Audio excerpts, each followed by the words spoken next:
Hi, Sam. Welcome to the podcast. Huh? Hello. Are you good? Are you well today? I am. I am good, yeah. Although I was just saying to you that we're recording this on the big lunar full moon, and I'm proper in my witchy full moon energy I love today. it. I Yeah. love it. So this goes on YouTube and on the actual just audio podcast. So if anybody's just listening to this audio wise, I urge you to go check out the awesomeness that is the witchy vibe today on YouTube as well. Yeah, so starts off then. We are going to be talking a bit about style and clothes and how that interacts with body positivity and how you feel about yourself, self confidence, that sort of stuff. So, do you want to give us an overview of who you are and what you do and, where you come from, that sort of thing? Sure. My name is Sam, obviously. I'm Samantha. I go by the business name The Style Editor because, long story short, I was a newspaper and magazine editor, and that is a very male elitist industry. And often I was the only woman in a room. So I would walk in, people would assume I was the secretary, especially because my name was Sam. They would assume that Sam was a man's name. And I started to realize that I could use my wardrobe as a tool for not only my own confidence, because I lacked a lot of confidence in myself for reasons that I'll get into, but also in terms of branding. And I realized no one was having this conversation specifically for women in business. Men have been using their clothes for centuries to get ahead at work, to be seen in a certain way. But for women, our relationship with our clothes is heavily emotional because that's how the patriarchy wins. If we feel terrible about ourselves, if our wardrobes are spaces of disempowerment, frustration, stress, that means that we don't go for the opportunities that we want to. It means that we never ask for the money that we should have. It means generally we're just not enjoying ourselves as much as we could be. And that means that patriarchy and the capitalist system that we live in really is winning by making us feel that way. So when I'm talking about wardrobe, it's not just you should wear these things, you're this shape, you should wear that. It's actually how is your wardrobe intersecting with all of these other themes to create a situation where you do not feel good enough when you open the doors of it in the morning, and it's telling you you can't do whatever it is that you want to do in your life. Yeah. Yeah. Oh, gosh, we get into so much stuff We've, already and we we've haven't already even started. scratched the Whereas surface. it's deep. It's The a lot of whole men v women thing is mad, isn't it? The amount. I know it's not as simple as throw on jeans and a t-shirt for a guy. I'm going to be having a conversation with a guy who specializes in plus size clothing for men, but that's another subject. But yes, you're right. Men have used clothes to generate this look of power or of warmth or of trustworthiness or whatever it is they're going for. I think it's easier for a guy to do that than it is a woman to do that, for Mm. sure. Yeah, I think men have their own difficulties in terms of expressing themselves. Like, I know men who are very flamboyant in what they wear, and other people can take that as like really weird, or they're like, hey, Mm. what is he wearing? That in itself is a problem for men, and it's really a shame that they maybe aren't allowed to express themselves in the way that women are. However, we know from the studies that women are judged much more harshly on their clothes, specifically in corporate and business environments, than men. There was a study last year of newsreaders where male and female newsreaders wore the same outfits for a week. No one noticed when the men did it, but people noticed and even complained when the female newsreaders did it. So Uh-huh. people are judging us on what we wear. And the thing is, we can't opt out. A lot of people get very defensive when they don't know me. They maybe have come across one post of mine and they get very defensive about this idea of clothing mattering. And the thing is that you can't opt out of it because you have to wear clothes. You can't be naked. Like, it's literally illegal. Do not wear clothes in most situations. You cannot opt out. And so how you relate to clothes also can say a lot about your ethics, your morals, who you are as a person. It's all very well saying, I don't care about what I wear, but then also calling yourself a feminist when your clothes are made in a fast fashion factory by women who aren't paid a living wage. That doesn't make any sense. Mm-hmm. Yeah, I've been following you on LinkedIn for a while now, and I could see how that one post thing that you're talking about, if somebody saw one post of yours, it could be jarring, or it could upset them, or they could be like, who's she talking about this? But actually, as a whole picture, the stuff that you speak on is brilliant and is way more actually than just, like you say, it's way more than just wear this for your body shape. You've got a really important voice in the world with regards to that. You have. Don't look at me like that. You being like so like me being awkwardly British and being like, no, stop it. Don't Like, compliment yeah, no, me. right? I'm so good. Yeah, I'm so good at that. Oh. It's Yeah. brilliant though, because you have the guts about you to challenge this stuff, and Yeah. not a lot of people do that, especially what other stylists and things that I follow. They don't do what you do. They don't speak out like you speak out. Yeah. I appreciate that. It frustrated me about styling actually, because I wanted to do this because of all of my lived experience of being a woman and trying to have clothes that, you know, worked for my body, because I grew up in a world that told me my body is wrong. I could never find anything to wear. I'd be the person crying in the changing rooms. It was awful. And I knew that those experiences had stopped me from achieving what I wanted to achieve in life and in business. And I wanted to help other women to transcend those problems. Just because your wardrobe being a place of disempowerment has been normalized doesn't actually mean it's normal. But when I did my qualifications in styling, because I do think it is important, obviously, to have that extra level of attention to detail and knowing what you're talking about, none of it was about this psychological stuff. None of it was about the coaching element. None of it went very deep at all in terms of, okay, but why are we telling these women to dress this way? When I asked those questions, I was seen as very challenging to other people in the industry. When they're talking about, you know, X type of body shape should wear this. And I would say, but why? But where does that come from? But who sets these rules? Why are we telling every individual woman who looks different, feels differently, have a completely different energetic blueprint to wear the same thing? That's not in my eyes empowering anyone. That's just giving them more boxes to try and fit into, which is exhausting. Women already have enough boxes that they're supposed to fit into, and every single day they feel like they're failing because none of us fit perfectly into any one box. Oh, it's exhausting. So hard being me talking about these things, but someone has to do it. And that sometimes means that I get backlash. I get backlash from people in the industry. I get backlash from people who see styling as all one thing. And I understand why they do, because that historically is what styling has been, right? Styling. I've met stylists who've looked at me like, really? Like, that is just so ick. That's not what I do. So it takes a level of education or being around my content for quite a while for people to understand that's not what you get here. Yeah. Yeah, and I appreciate that you're doing that, because it is exhausting, actually. It is exhausting when you're standing up for people who are feeling like they're in the minority, who do not have the privilege that some have with regards to their body type or money or whatever it is. It is exhausting. It's really bloody exhausting. And to keep going is hard work. Yeah. It would be really easy for you to just blend in and become one of the other stylist voices and just do the, I say just, I don't want to belittle what other stylists do, but, you know, well, this is what you should wear for your shape and for your size. And it would be really easy to do that, I'm sure. Yeah. I think it's because my business has so much purpose behind it. I just can't, so I just can't help myself. I'm just so passionate about this.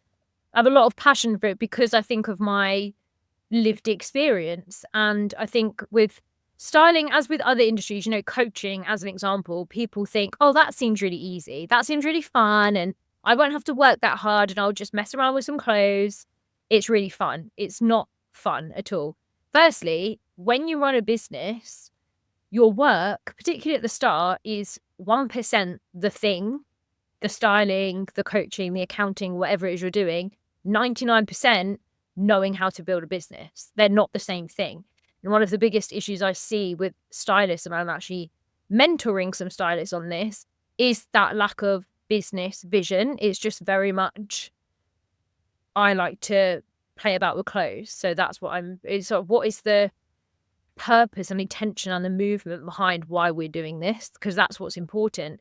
The thing that's important to me is the fact that a woman has woken up today and cried because she feels so frustrated. She has nothing to wear. She's opened her wardrobe and none of it looks right. None of it fits properly. It speaks to a past version of her. She doesn't recognize who she is anymore when she looks in the mirror. She has to go to work just to somehow find something to wear to work that doesn't make her feel terrible. She picks out the one blouse that looks okay. She spills coffee all down it. Then what is she supposed to do?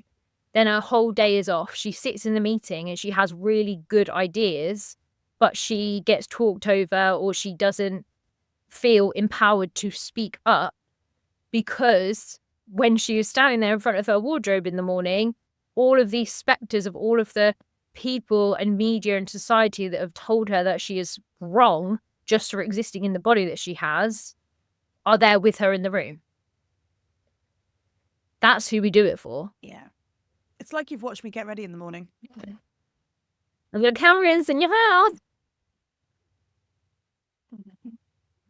It is exactly that though, especially a lot of my clients have gone through this period of change.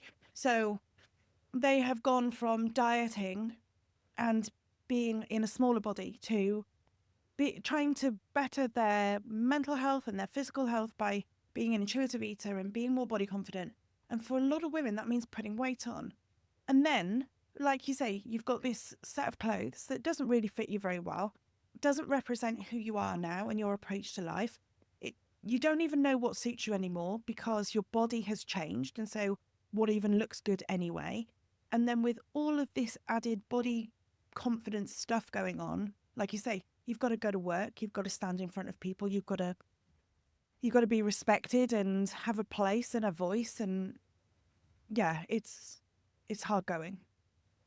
It's exhausting and it takes up so much mental space as well, because when you're in the room, you're not just in the room, you're in your head thinking about how terrible you are as a person because you don't fit this ridiculous societal expectation of what you are, quote unquote, supposed to look like. Like, I know that on a visceral level. I know it because that was me. I had a wardrobe full of clothes that I bought because I was like, one day when I've lost weight, then I'll be able to wear these. I mean, I was under so much pressure since being literally the age of 5 years old, from people around me, family, adults, society, media, all of that my body was wrong and that I needed to lose weight. And I understood.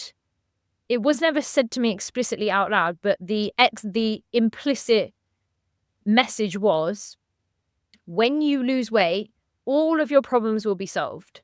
You will be happy. The one thing that's keeping you away from happiness is losing weight. Well, then I lost weight and guess what happened? Not only were the problems still there, but then I had this extra additional problem of not knowing who the hell I was anymore. And the way that people treated me was differently. And that used to really anger me as well. The fact that people who would have nothing to say to me before suddenly wanted to be friends with me, or that friends that I used to have, I realized were only stood next to me at the time because it made them feel better about themselves. It's exhausting and it takes up so much mental space, particularly for women. I mean, I met a woman who was in her 80s and she said to me, I'm in my 80s, but I'm still always thinking about how I need to lose weight and how if I lost weight, then I'd be able to fit into these clothes. And the clothes are a tool that we use to beat ourselves up with. That's really sad. Yeah, it's exhausting. And imagine what we could do. It's all very kind of driven by patriarchy too, because imagine what we could do as a collective if we didn't have this hanging over us all the time. Yeah. Yeah. You take the boardroom as a good example of that, right? So if a man stands up in a boardroom to say something, to present something, to give his opinion on something, whatever it is, he's standing up, probably, I'm assuming, not being a man myself, he's standing up thinking, right, I've got to get this right, I've got to get my point across, I've got to inform them on this X, Y, Z. A woman stands up, well, I can only speak from my own experience and that of what other women tell me, obviously, stands up and goes, right, what do I look like? Just make myself look a bit smaller and a little bit taller, and is my hair in the right place? And did I put makeup on this morning? And oh God, what if this presentation doesn't work? And it is much more than just stand up and give the information. It is such a confidence-based thing. And actually, if we had the clothes to feel good, if we were feeling great about how we looked, about how we stepped into that room, about how we look when we stand up to give that presentation, then the only thing that matters then is the presentation. And that would be incredible if somebody had, right at the beginning of their day, like you say, opens the wardrobe, picks something awesome, feels great about their day, and then walks into that room. The vibe is totally different. The vibe is totally different. You just hit the nail on the head with in terms of energetics as well. I'm really big into this in wardrobes, because most of styling is very much about the clothes as the physical objects, where actually everything is energy. Mm-hmm. So everything is formed through particles coming together and vibrating at the same frequency. So the human body has a frequency of around like 250 hertz. It varies in their estimations, but if you put something on that feels of a higher frequency, you raise your overall frequency, and that then helps you to get onto the frequency of the things that it is that you want. Whereas if you're having to put on things that lower your frequency, what do you think that does to everything that's attracted to you through your day? It's a self-fulfilling prophecy. You know, if you feel terrible, you see terrible more rubbish stuff happens to you. Why is it when you're having a bad day, everything seems to continue to go wrong? It's because it's the frequency of the energy that you're putting out. And unfortunately, with clothing, it's not always available to every woman because it's not manufactured for them. No. And that is infuriating. No, it's a tough thing to do now we're going to get up on my soapbox now about high street shopping. It is a really tough thing to do as a plus size woman to go shopping for clothes. I do not go shopping in any shop in my local town because there is nothing there for me. And I'm actually going on a girls' trip at the end of the month. We're going to Cardiff, so, plenty of shopping. And I've actually said in the group, can we please not spend the whole time shopping for clothes, because that's not for me. I mean, I don't enjoy it, but I think a lot of that is because there is nothing there for me. So, what do you do? What do you do when the whole world is saying, yeah, we're not really making clothes for you, so, Yeah. It's infuriating. And it's another thing that is annoying me at the moment is bodies being used as a marketing tool by fashion houses. So a few years ago, it was this whole thing of, oh my God, they're putting plus size people on the catwalk. And now we've gone right back to extremely skinny, thin models. Then there's the argument of, oh, but that's because they're meant to be kind of clothes hangers for the clothes. But that informs everything in society, right down to the ripple effect of how we actually treat people. And it seems to be somehow okay to stigmatize people based on the size label in their clothing. I mean, I have clients now where I actually wrote a post about this last year, and I wrote to them and spoke to them, but there's a high street store where in store they do not go over a specific the size. They don't go over a specific size in store. And I went into several stores and I asked them, where's anything over this size? I can't fit into the size they have in their stores. And they were like, oh, it's because we don't have the room in store for it. And I said, well, that's absolute rubbish. It's total rubbish. And the reason why all of the very small sizes are still left in the store is because actually that's not what women need. The reason that the bigger, quote unquote, sizes in a store go is because the average size of women is not what it's almost like they're forcing us to be smaller, to shrink. Because then, if you are shrunken, if all of your mind is taken up by thinking about how to make your body smaller, you can't think about the bigger things that actually really need changing. And a couple of years ago, someone put in a petition to the government about standardization of sizing, because you can go in one store, you might fit in something, you go in another store, you can't fit in anything. It's a nightmare. Again, doesn't really happen to men because men's clothing sizes are more standardized. This, again, very convenient way of making us take up more of our time with stuff that we really should not be concerned with. And the response to the petition was, this isn't a government problem. But I think it is a government problem. I think it's a society problem if we have an entire gender of people, half the population, are having to spend all of this time and effort just to find a decent pair of trousers. That's a problem. Imagine what else we could be doing with the time. Imagine the money we could be making if we weren't having to scoot all around the internet, go to 100 different shops, buy all the clothes, send them back again, just because nothing serves us properly. It's ridiculous. The sizes, that's a really good point. So when I order clothes, because I have to order clothes, I order multiple sizes because none of it fits like it should fit, because like you say, there's no standard clothes sizes for women. It's just I'll pick a couple of sizes and it'll be a bonus if it fits me. And sometimes I'm in between those sizes, so that doesn't work either. It's just crazy. I know that there have been conversations I've had with people about, well, what if there were no clothes sizes? Well, how'd you do that? Because you're still going to be able to choose from a selection somehow. So I don't know. What's your opinion on clothes sizes? And It is so. I think that some sort of standardization would be good across the board, because then it would help us with the waste, because waste in fashion is a huge problem. And the other problem is that there are certain places, like, for example, Shein, right? Like, that company is ultra fast fashion. So I likened it the other day to in Jurassic World, where there's the T-Rex and then there's the Indominus Rex, which is kind of like the ultra nightmare version of the T-Rex. That is ultra fast fashion. That's the Shein of fashion.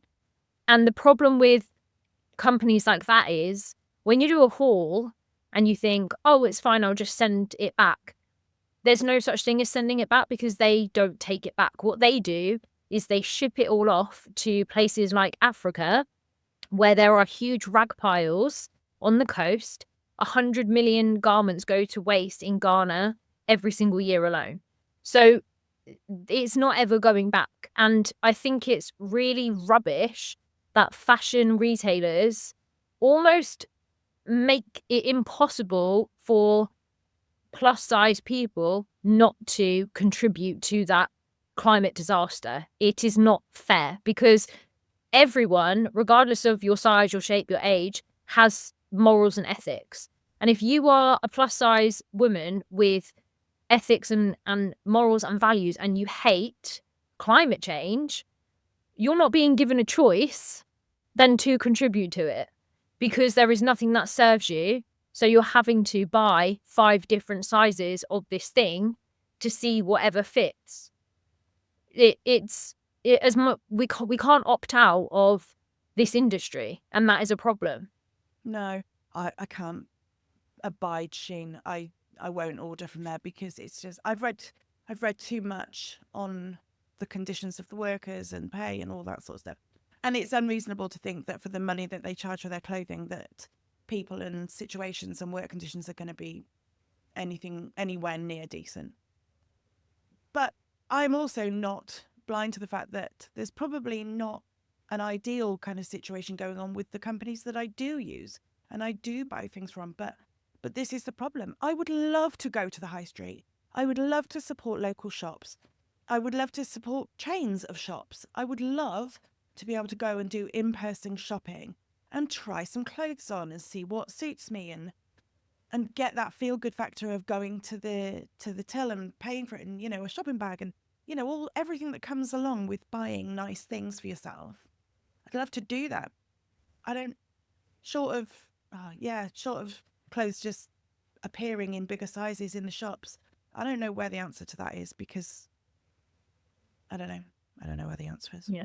Making your own clothes but then again, you know, when people say that, fine, but life has changed for us in the last 50 years or so. You know, my nan is always saying, oh, I used to make my own clothes and blah, blah.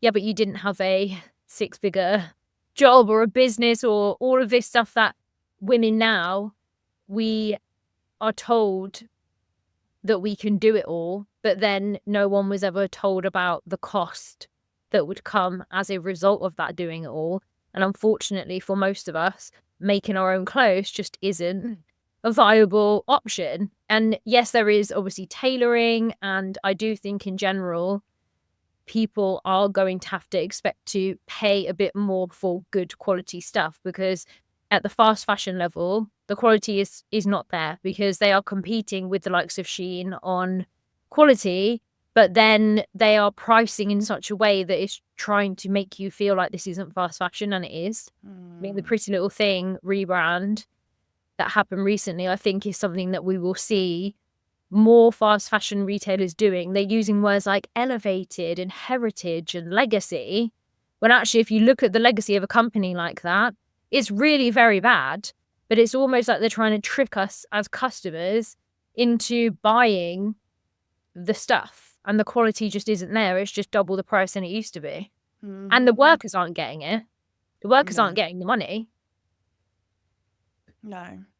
And also with making your own clothes, that comes with a degree of ability, right? So I did textiles at school and I knocked up some awesome curtains and duvet covers and stuff. I also knocked up some very bad clothes because I can't do it. I can't do it. I don't know how to do it. I don't know how to visualize it. I don't know how to tailor it to me. That's not my skill set. Mm-hmm. Yeah. But then, you know, you should be able to, in a world where you as a woman are told you can do anything, you can have the career, you can have this, you can have that, you should be able to then get clothes that fit you well, that support you in doing all of those things. Mm-hmm. And the problem is that you can't, because fashion is not catering to women properly. No. Okay, here's a question that's come to mind then through talking about clothes and sizes and money and stuff. What's your opinion on paying more for bigger clothes sizes? I think it's wrong. I think it's really wrong. Especially because you could argue, oh, well, it uses more material, but the workers still aren't getting paid. I would happily pay more for my clothing. And I actually think there has been some recent research on this about how consumers have said they would happily pay more for their clothing if they knew that there was an ethical reason for it. If the workers were getting paid properly, if the quality of materials was better, but it's not. So all you're paying for is a punishment for the way that your body naturally is. How is that fair? You know, in physiology, we look at physiology in terms of style, because style always looks best, I think, when it is mimicking what is going on for you naturally. So if you are someone who has a lot of curve, wearing curvy drapey fabrics, curvy drapey patterns looks incredible on you. If you're someone who would describe yourself as having a lot of texture, like you've got very thick, wavy, curly hair, textured stuff looks incredible on you because it's mimicking what's happening for you naturally. So if you are someone who is very petite and angular, structured, crisp lines and patterns will look great on you. So it's always kind of, it should mimic what is going on naturally for you. And I don't think that it's fair that just because your body doesn't fit this certain aesthetic that we're currently being told is the correct one, that you're supposed to pay more for your clothing. That's just discrimination. That ain't right. And that's even if they can get them to make them in that size in the first place, because there's also the line, isn't there, of, well, we don't make clothes to that size because they're not designed for people of bigger bodies. You know, the Yeah. whole, it couldn't possibly suit you because you're a bigger person. Yeah, because all you can have is a batwing sleeve or a cape or some sort of muumuu. Like, oh my God, a cold shoulder. And a Oh, butterfly, a butterfly yeah, a print. butterfly. Yeah, before we recorded this, we were talking previously and we were saying how much we hate the butterfly, because actually, weirdly, in fashion now, it's kind of going back to 2005, 2006. So butterfly motifs are everywhere. It's horrible. I have PTSD from the damn butterfly. You will not catch me in anything with a butterfly on it because of my lived experience, the trauma of being like, oh, there's nothing for you, but here's a sack with a butterfly on it. Because even though you're, young, no, like, you have to wear this. Yeah, but because, Sam, it's in a foil print and everything. well, It's like gold and silver. Oh my God. It's like, I'm not my Auntie Tracy in Benidorm for her 70th birthday, okay? I am a young, happening, intelligent woman. I deserve clothes that make me feel that way. I mean, we laugh about it, but it's true. It's It- funny because it's true. Funny 'cause it's true and it's infuriating. Mm-hmm. Yeah. I think once you get past a certain size, you lack all style, all integrity, all self-care. Mhm. Yeah. Yeah. You can't be successful. You can't be intelligent if you're open, you can't possibly be a CEO and over a certain size. No, that's not possible. So we don't make clothes for that because that person doesn't exist. No, that person does exist though. You're just refusing to cater for that person. Yeah, do you know what I struggle with along those lines is trousers, because I've got a typically wide, round middle, and my legs are not. I got bigger around the middle. My legs did not really grow in the same kind of proportions. So finding a good pair of tailored trousers, or tailored off the rack tailored, you know what I mean, that fit well, that don't look like I've got massive excess fabric where my belly kind of joins my legs. It's a nightmare. It is like all thought goes out the window for people when they make the bigger sizes. It's because unless it is a specific range, which some stores they do have, so they have made it with different bodies in mind, they just use a fit model. So they use whatever size fit model, and then they go, oh, we just add on a few inches for the next size up. But every single woman's body that I've ever seen is completely individual and different. No two bodies look the same. So mass manufactured clothing is never going to fit us all properly.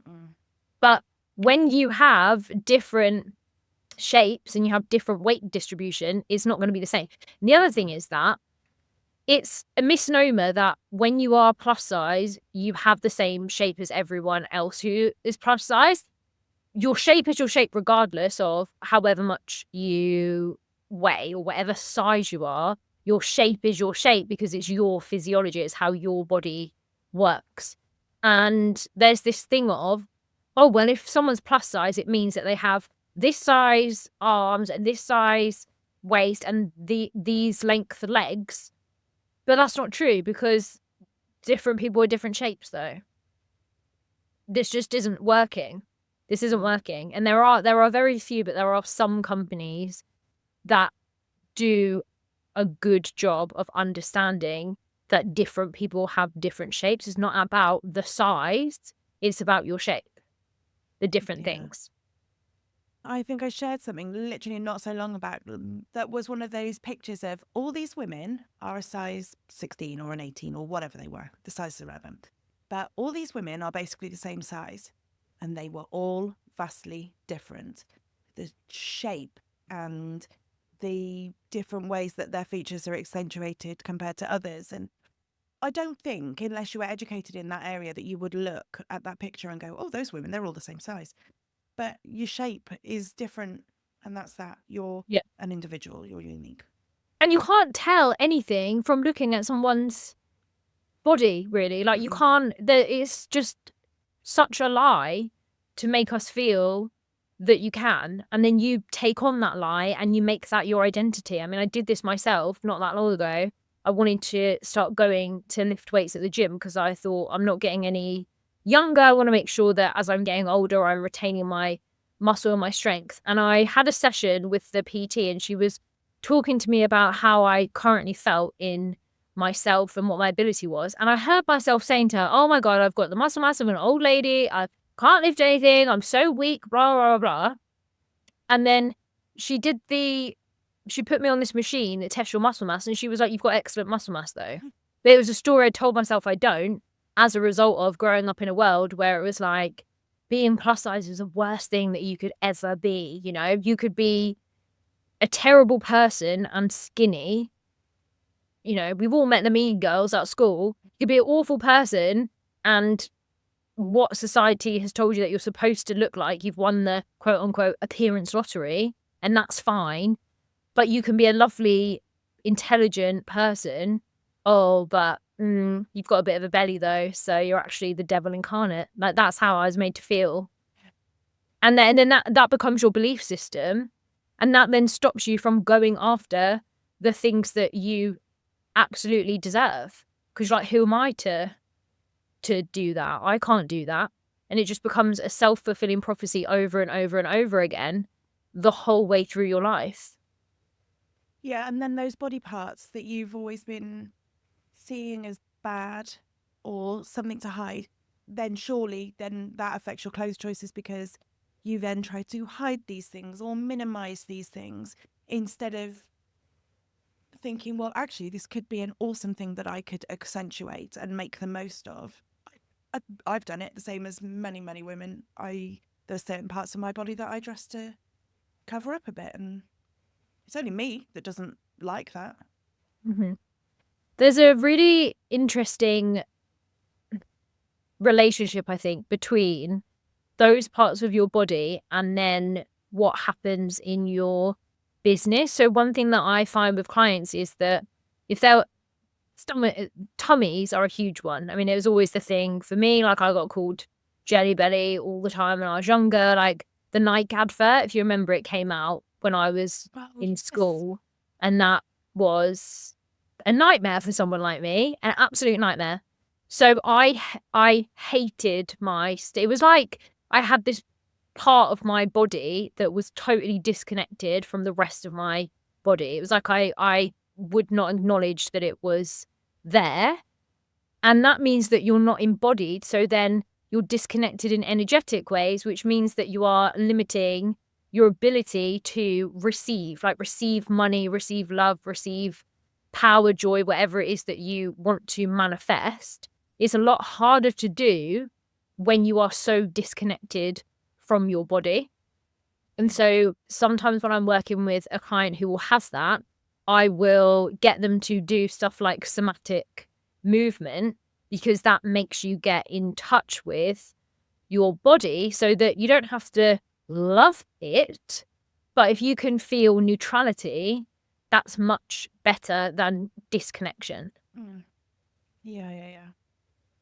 I would much rather encourage somebody to go for body neutrality and body respect over body, over loving the body, because the typical message is, oh, you have to love yourself, you have to love your body. Okay, you can't just flick a switch and then, oh, I love myself today.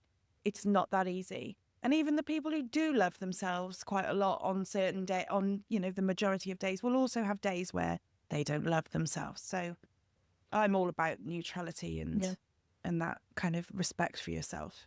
Yeah. I also don't think it's helpful to be like, no, girl, just love yourself. I hear, if you imagine you're working with a stylist and you're talking about your body and they're like, no, everyone's beautiful. Like, that doesn't help me though. That doesn't acknowledge why someone feels that way about themselves. and help them to move through it. But you can't just bat it away with like, no, love yourself, because that's Yeah. just doesn't acknowledge any of the reasons why they feel that way. No, it's the whole fake it till you make it vibe, isn't it? You can't, you can walk around pretending that you love yourself.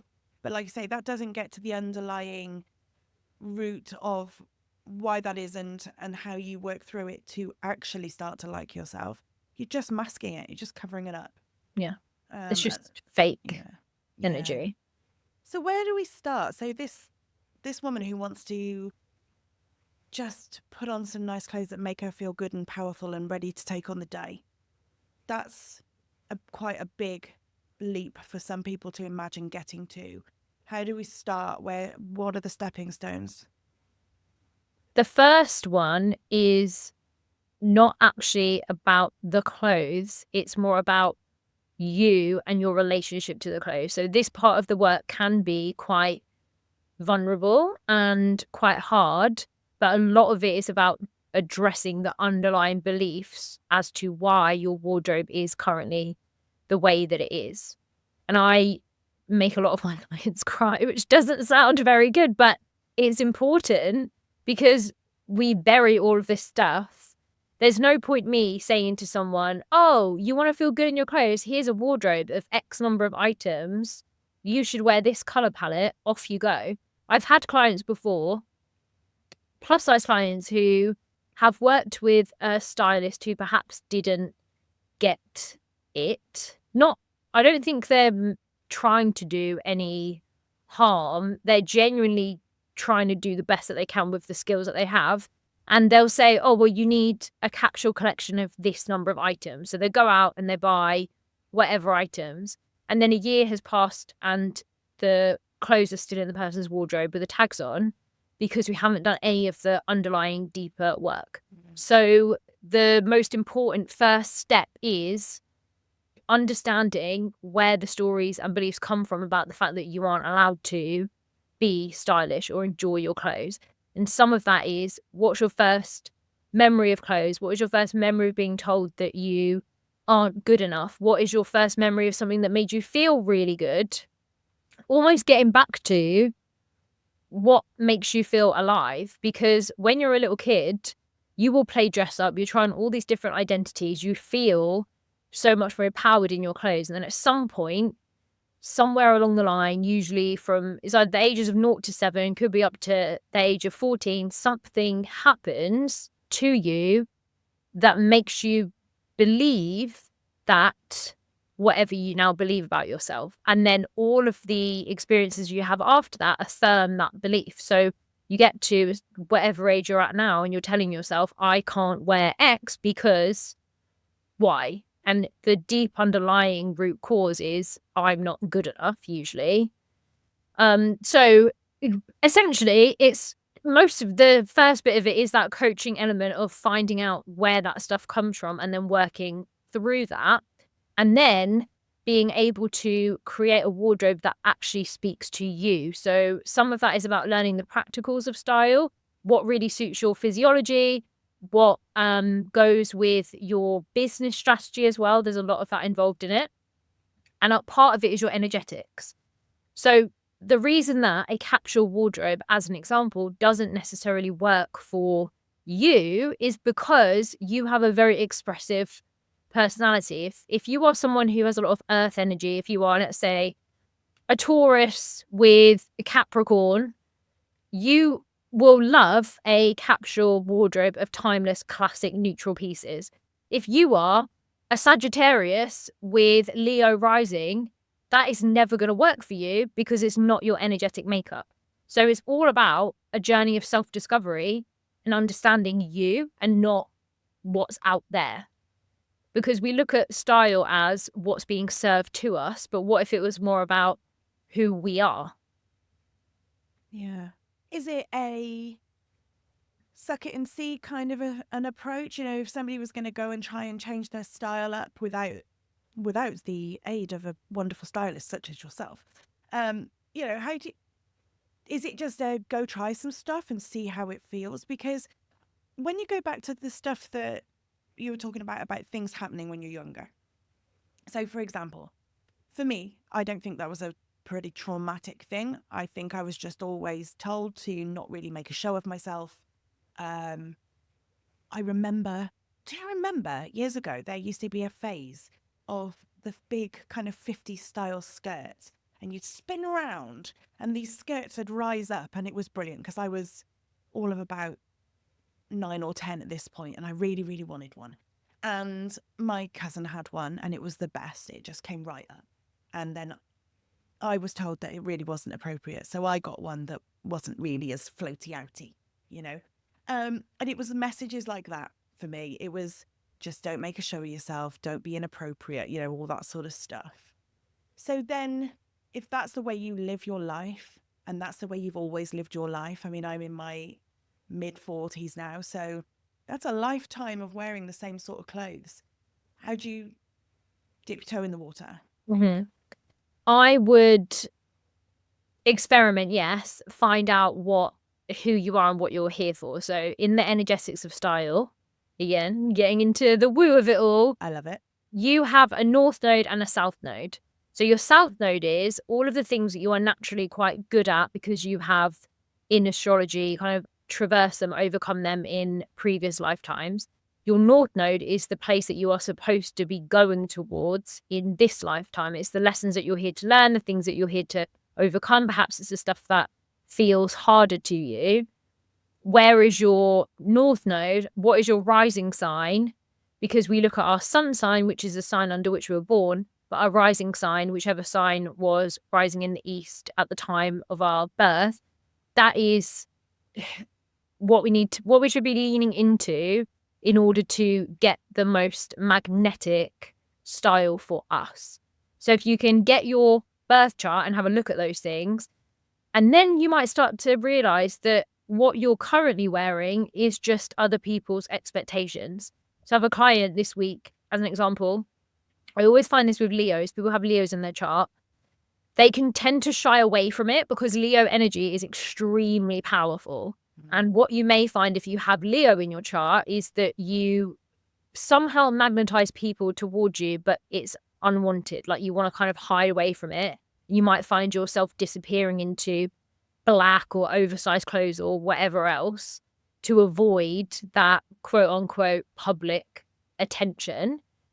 But actually, that's how you get your most magnetic style, which then brings in the most magnetic things that you could possibly want in your life. So dressing to your energetics, I think, really when I uncovered my energetics was a point that profoundly shifted my life and my business. And I have photos of me before and after of that you can feel the difference in it, because before I was wearing clothes that just weren't for me, and uncovering again what I loved before the world told me what I was supposed to be and how I was supposed to dress and how I was supposed to conform really did shift things in my life and my business. And the other thing is that I know it feels really hard to overcome this stuff and wear bold things. I mean, I always make a point of, I go on the tube a lot, I always make a point of wearing something that is a little bit ridiculous because no one else is. Everyone else is kind of very homogenized style, walking around in grey and black and everything. But I think it's really sad because they're only doing that because everyone else is doing it. And actually, you get to be the lighthouse. You get to be the person who demonstrates to other people that they don't have to be that way. They can shine their light. You just never know who's going to be impacted by seeing you do what feels amazing. I was on the tube the other day. Obviously, I looked great, of course, but I was sat Obviously. Obviously, I was sat opposite these three girls. They got on the train and they were dressed incredibly, and they were just full of so much life. It was infectious. It actually made my day just being in their presence, just watching them. You get to do that for the world. Yeah, go on. No, I was just going to say that's powerful. It's powerful energy. Yeah, it is. It's that thing where when somebody walks into a room, you can feel it. You know if somebody's low. You also know if somebody's got great energy for the day. And what I always say to people that I talk to about this stuff, about the intuitive eating and the confidence work, that you have to be an advocate for people. You just have to be a voice, because then if you say something, you never know who's going to be hearing it, and you never know who you're going to impact through just one little comment that kind of tells them that it's okay to be who they are. I've never thought about it in clothes and visible appearance kind of terms before. But yeah, I know what you mean. I would be smiling and loving that those girls were just all kind of dressed up and shining their light, like you say. Yeah. But automatically, something in my head goes, yeah, but who are you to get all dolled up and go sit on a tube? Who are you not to? Who are you not to? How dare you not? It's like I often come back to the Marianne Williamson poem, which is, who are you not to do those? Who are you not to be incredible? I love that. Yeah. Oh, that's a much better way of looking at it, isn't it? Yeah. I think so much of what we do, I know that so much of what we do is curbed by other people's potential judgments. Mm-hmm. That's got to play into the way you dress and the way you style yourself, surely. Yeah, it's huge. But the thing is, if anyone is judging you, they're not judging you, they're judging themselves. Mm-hmm. You are mirroring to them something that they feel defensive about, or that is something they need to work on. That's all that is. It's not actually about you. Usually, if people are looking at you, they're thinking, wow, I wish that I had the confidence to X, Y, Z. And most of the time, they're not thinking about you at all, because all of the way that you think about yourself, everyone else is thinking about that, about themselves. Like, we're not, this really upsets me, I'm an Aries, okay? We're not the main character in other people's stories. What? Really? I know. We're not the main character in other people's stories. They are thinking those things about themselves. They really do not care that much about you. Agreed. So let's stop putting so much attention on what will they think? Will they judge me? Blah, blah, blah. No, like they genuinely, they just don't care. They don't care. People have got enough of their own shit going on. Right. They don't really care. I don't care. People say to me, they'll come up to me at an event and say, oh, I wore this today because I knew you were going to be here. And I say to them, I don't care what you're wearing today. I care what you wore yesterday when you were on your own. I care what you're going to wear tomorrow when you're on your own again. Because how you feel about you is the most important thing. It's nothing to do with me. Yeah. What is your opinion then on getting dressed up just for the hell of it, for sitting at your desk in your home office working? I think I know the answer, but I want to hear it out your mouth anyway. You should do it. You should do it because it's psychologically very helpful. So there is something called enclosed cognition, which is the psychological impact of what we wear on how we feel. And so if you are wearing something that feels really good and says to you, boss energy, whatever, you will behave as that. You will take on those traits of that person. So it's a business tool that you can use. Oh, I've got so much that we could talk about, but it's like we're nearly at the hour mark already. It's ridiculous, isn't it?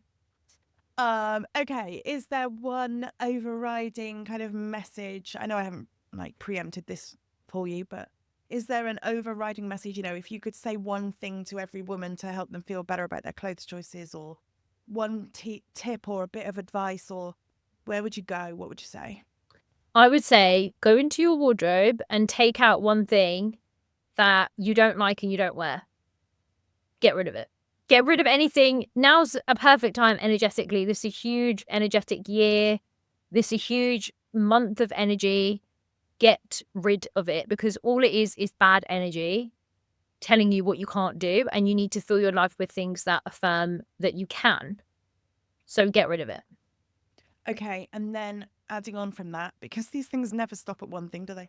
Adding on from that, then, what do you say to the woman that says, "But I don't have the money to replace them"? I would say, are you wearing it though? And if the answer is yes, you're still wearing stuff that doesn't make you feel very good, this is a self-fulfilling prophecy.